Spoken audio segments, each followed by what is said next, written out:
acts of violence every year, causing £6 million worth of damage. Scotland Yard have now set up a special squad just to deal with the animal extremists. What's odd about this sudden spiral of violence is that it comes at a time when the first parliamentary bill in over 100 years to restrict animal experiments is being passed. But for the new extremists, Parliament is irrelevant. That disregard for democracy is the one common belief in a movement which draws in people from every part of the political spectrum, from extreme left to extreme right. The new animal politics defy every rule in the book. There is just one issue, and about that they are chillingly clear.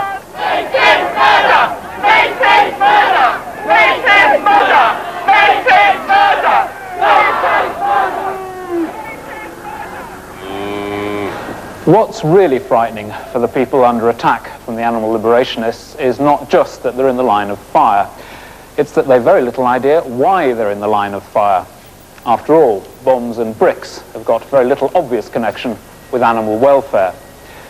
Well, forget that word welfare. What the new breed of activist is trying to enforce is something called animal rights, and that's very different. What it means is that every species of living creature has a parallel set of rights, the same as you and I, as human beings, including the right to life.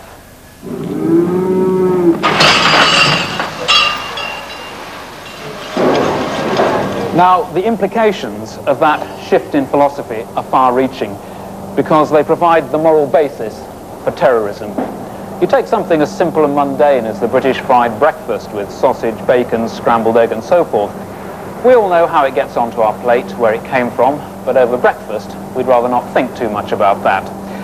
The animal liberationist, on the other hand, looks at what you and I eat on that plate and sees quite literally and without joking the product of torture and of murder. And although the comparison may be very offensive to many, the liberationist will look at a place like this, a slaughterhouse, and make a direct comparison with Belsen and Auschwitz, which leaves the 98% of us who continue to eat meat, as well as all the people who work in this multi-million-pound industry, way beyond the liberationist moral pale. But then, like most terrorists, the animal liberationists believe that they observe a higher morality, and one that entitles them to break the law.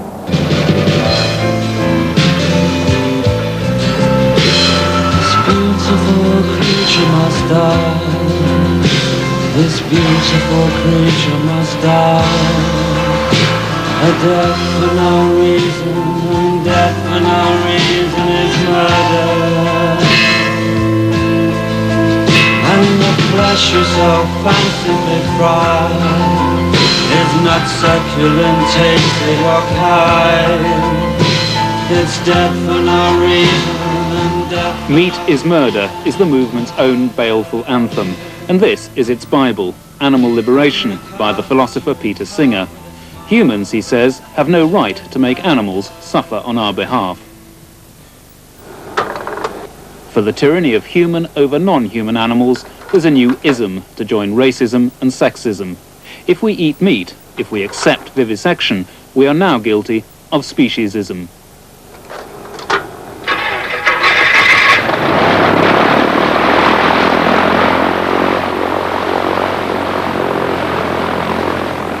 Three years ago, Tim Daly had never even heard the word. He was busy pursuing a promising career as a commercial pilot. He'd just got his license. And then one night, he saw a TV program on vivisection. That 40 minutes changed the rest of my life because now everything has changed around. The flying, unfortunately, has gone. I don't have the time. I certainly don't have the money to do it now.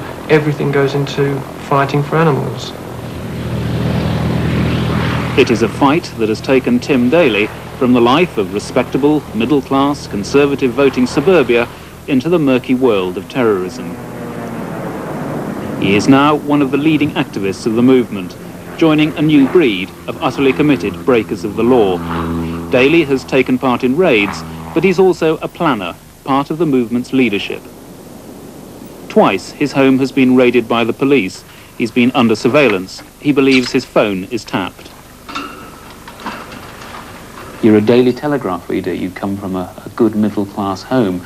You've been a Conservative voter. It must feel very odd to be under police surveillance. Yes, it is. My parents, I think, also find it rather sad because they have been very law-abiding parents and have always taught me to respect the law and never to break the law. And I really, up until I got involved with animal rights, I never had broken the law. I would never consider some of the things that the animal rights movement now get involved in. So why have you crossed this threshold? Because it might sound corny, but I don't believe I am actually breaking the moral law. It's purely a legal law, which I'm sure that in years to come, people will realise that what we are doing now was right. You have to break the law to change the law. But the law is voted on by the people. That's democracy. Yes, it is, but there are laws, like years ago with the slavery, for instance. It wasn't until direct action was taken against slavery. I mean, I'll give you another instance. There are the German laws, for instance, in the Second World War. Germany has certain laws, etc., and people needed to break those laws to get the Jews out of the concentration camps or whatever. Yes, people do vote for laws, but laws have to be changed. Are you making a serious comparison between animals in cages and Jews in concentration camps? Oh yes, I can't really see any difference at all. A lot of people find that pretty offensive. Well, I think it's very sad, and I think they're very misguided if they do find it offensive, but I can find no difference at all between monkeys, for instance, being tortured in laboratories, and a Jew in Dachau or Auschwitz being tortured in the Second World War. I can't see any difference at all. One's a human and one's a monkey. But apart from that, they both feel the same amount of pain, and they both shouldn't be there, exploited by a supposedly more powerful being. What the new activists like Tim Daly live for is direct action, and direct action means the ALF, the Animal Liberation Front. From a hardcore of half a dozen activists 10 years ago when it started, the ALF now claims some 1,300 members, loosely organised in small cells. They seize animals from farms and laboratories and vandalise the property of anyone marked out as an animal abuser.